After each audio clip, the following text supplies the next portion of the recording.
Jesus, acende a luz da misericórdia no coração humano. Acende a luz da bondade em todas as almas, em todos os espíritos. Permita, Senhor, que as forças do bem possam envolver todos os corações que habitam a terra.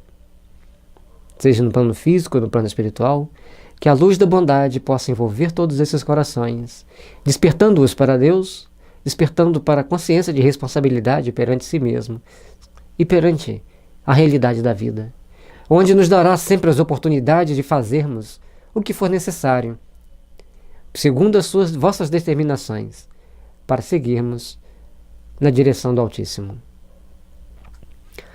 Esse livro maravilhoso, que é o livro dos médiuns, aí vocês estão vendo ali Reflexões com Jesus, que é um livro de oração, e Homeopatia, Tratamento para o Espírito e para o Corpo. Hoje nós temos mais outros livros, esses dois da direita, da sua esquerda, da sua direita essa é de nossa autoria, e o livro dos médiuns, de autoria de Allan Kardec, como é da conhecimento da maioria dos senhores. Então, o livro Reflexões com Jesus é um livro que é um conjunto de orações. E a Homeopatia, Tratamento para o Espírito e para o Corpo, explica os princípios da homeopatia à luz da doutrina espírita, à luz do Evangelho de Jesus, para que nós possamos compreender melhor por que nós adoecemos, como nós adoecemos e como nós poderemos nos tratar e nos curar. O item 120, Tácito, refere a um fato análogo. Durante os meses de Vespasiano, que Vespasiano passou em Alexandria, aguardando a volta dos ventos estivais e da estação em que o mar oferece segurança, muitos prodígios ocorreram, pelos quais se manifestaram a proteção do céu e o interesse que os deuses tomavam por aquele príncipe. Então, é um historiador, Tácito, relatando os fatos que aconteceram quando Vespasiano estava em Alexandria. Vespasiano era imperador romano, e Alexandria é uma cidade do Egito, lá na foz do Nilo, pertinho do Mediterrâneo.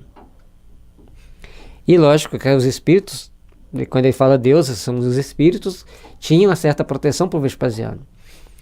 Para quem é judeu não deve gostar muito da história, porque Tito Vespasiano foi quem destruiu Israel numa guerra sem precedentes.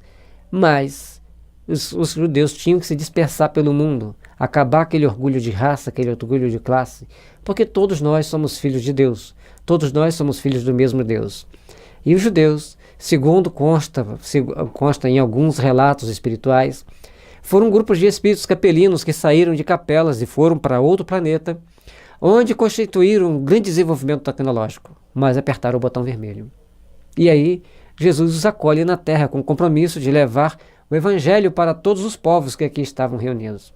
Então, nós judeus não temos nenhum privilégio de sermos judeus. Nós temos responsabilidade de trabalharmos pela orientação e evangelização da terra. Fomos daqueles povos que fomos os últimos a chegarem na terra, aqui nesse processo de evolução, após os primeiros capelinos terem vindo, mas com uma responsabilidade muito grande, levar o Deus único, um Deus de amor, de misericórdia, de bondade e de igualdade. Então que todos possamos fazer essa reflexão, porque o momento que nós passamos hoje é um momento que nós temos que aprender a valorizar a vida, a valorizar as oportunidades e entendermos, não vale a pena ter raça, vale a pena ser cristão, vivenciar o cristianismo, vivenciar os ensinamentos de Jesus. E as outras religiões são boas. Se você frequenta uma delas, que seja um excelente frequentador. E não só um excelente frequentador, mas um excelente vivenciador daqueles ensinamentos do bem que certamente são ensinados lá. Esses prodígios redobraram o desejo que Vespasiano alimentava de visitar a sagrada morada do Deus, para consultá-lo sobre as coisas do império. E aí, gente, mais uma forma da gente entender. Quando as pessoas, principalmente quem está no poder, começa a ter as percepções psíquicas, ele começa a querer usá-las para descobrir segredos para fortalecer seu império. Mas até que se fosse para fortalecer o império, não teria problema. Mas o problema é que a pessoa quer sobrepujar o outro, dominar o outro, massacrar o outro com a ajuda dos espíritos. Os bons espíritos não vão te ajudar a fazer isso. Os bons espíritos vão proteger as autoridades para que eles entendam que têm que respeitar os outros como irmãos, como todos sendo filhos do mesmo Pai, do mesmo Deus. Ordenou que o templo se conservasse fechado para quem quer que fosse, e tendo nele entrado, estava todo atento ao que ia dizer o oráculo. Quando percebeu, por trás de si, um dos mais eminentes egípcios, chamado Basílide, que ele sabia estar doente em lugar distante, há muitos dias de Alexandria. Então Basílide era um egípcio, algum sacerdote, algum sábio egípcio, e estava doente há vários dias de viagem de Alexandria, porque naquele tempo era no camelo, a cavalo ou a pé, ou de barco. E ele percebe que esse Basílide estava atrás dele.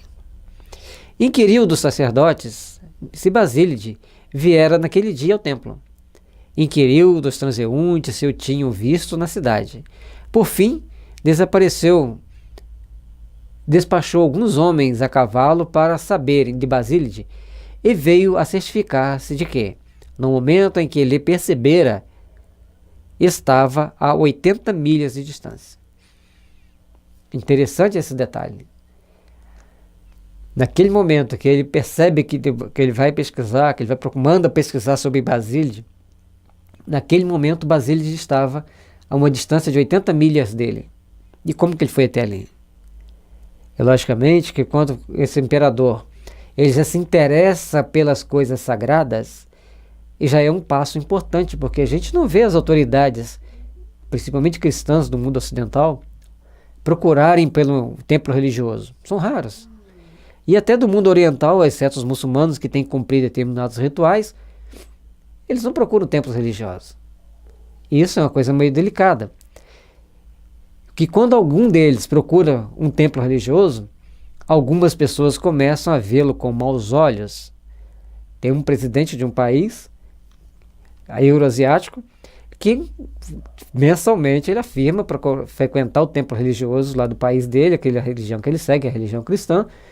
Então, talvez ele seja o único a fazer isso. E é por isso também, talvez, ele seja muito respeitado. Então, nós precisamos de procurar valorizar esse contato com o sagrado, porque isso vai nos trazer benefício. Desde então, não mais duvidou de que tivesse sido sobrenatural a visão, e o nome de Basílide lhe ficou valendo por um oráculo. Tácito Histórias, livro 4, capítulos 81 e 82. Tradução de Burnouf, no caso a tradução para o francês. É importante isso para a gente. A partir dali, Vespasiano passou a ter a noção que tinha um Deus, que tinha uma entidade superior, que existia o Espírito. Agora seria importante a gente fazer uma pesquisa sobre o imperador Vespasiano para saber se ele mudou de conduta a partir daquele momento. Porque não é importante para nós termos um contato com o espírito superior, termos o contato com alguém da espiritualidade. É importante que esse contato nos faça tornar pessoas melhores. Está aí o busto de Eurípides de Barçanufo, um grande trabalhador cristão, um grande mensageiro divino entre nós, que deixou para nós, principalmente espíritas, lições importantíssimas de dedicação à doutrina, de humildade e de responsabilidade e, principalmente, de apoio incondicional aos mais necessitados. E quando a gente fala em mais necessitados espiritualmente, não quer dizer que sejam os necessitados materialmente. Porque né, uma autoridade talvez seja uma pessoa muito mais carente de esclarecimentos espirituais do que alguém que esteja passando fome. Agora é importante que num país, numa nação, que as pessoas vivenciam o cristianismo, ninguém pode passar fome. Questão 930 do Livro dos Espíritos. É importante que nós saibamos desenvolver a bondade, a responsabilidade social. Ah, isso é coisa de comunismo. Espera aí. Nós não estamos falando de sistema político, nós estamos falando de responsabilidade espiritual. Cada um de nós temos a nossa responsabilidade espiritual. E por termos essa responsabilidade espiritual, precisamos estar atento às realizações do Espírito. Jesus disse: vá, venda tudo que tem, dá aos pobres, volte e siga-me. A doutrina espírita diz: se todos fizerem isso, vamos ter um problema social, que vai ter um monte de gente sendo mendigo na rua precisando. Saiba administrar com responsabilidade o que você tem e ajude os necessitados. Então, administrar com responsabilidade, ajudar os necessitados das coisas materiais e também os necessitados das coisas espirituais, é que a gente vai angariar os nossos crescimentos para nos aproximarmos de Deus.